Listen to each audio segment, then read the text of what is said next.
What makes a good learner? Somebody that challenges themselves. Someone who can learn from their mistakes and help themselves.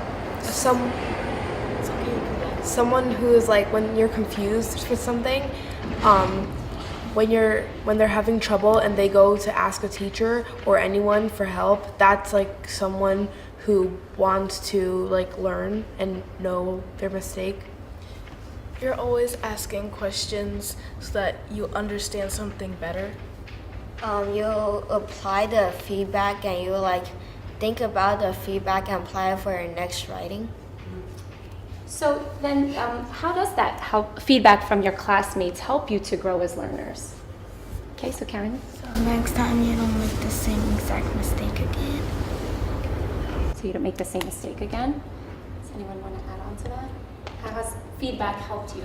Usually, every time you get feedback, you can apply that to your next piece of writing so that it makes it, so that you sort of like upgrade it to another level. When I get feedback and like we do the same thing over again, like if I were to write a short response right now, I would like remember that feedback and I would like take that and like actually use it.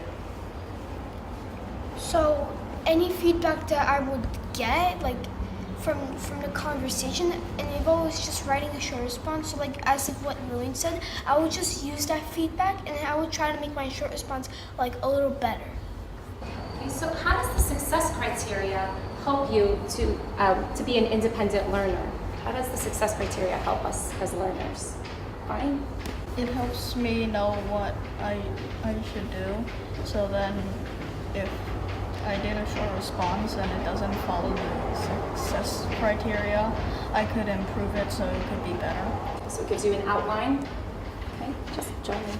So the success criteria, it basically has like challenges. So you'll be successful if you do that and this and that. So it's like when you complete something from the success criteria, you basically like finish a challenge and then you do the next one. Okay, and all these challenges help you to do what? Become a better learner. Become a better learner. And to work harder. Adding on to what Brian said before, the success criteria is like a checklist for yourself.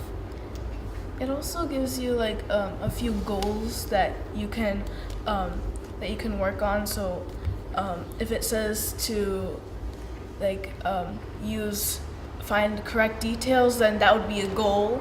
You can use that to make sure that you find correct details in your own work. When you're giving feedback and you work with a partner, what are your thoughts on that? They have like different, like you have a conversation if you like agree with your thoughts and disagree. You enjoy the conversation? I agree with Jackie said, like maybe your partner can have a different opinion. It's a good opinion. Yeah, adding on to Tala, they might have a different perspective. And how does that help you, knowing that your partner may have a different perspective? Like someone might be thinking something different and that can like expand your thinking. They could tell you what you should improve next time, and then you use that next time, and then you do an even better response. So as if both partners make a mistake, one partner can give the feedback that the other partner has trouble on, and that partner can give the feedback to the other one.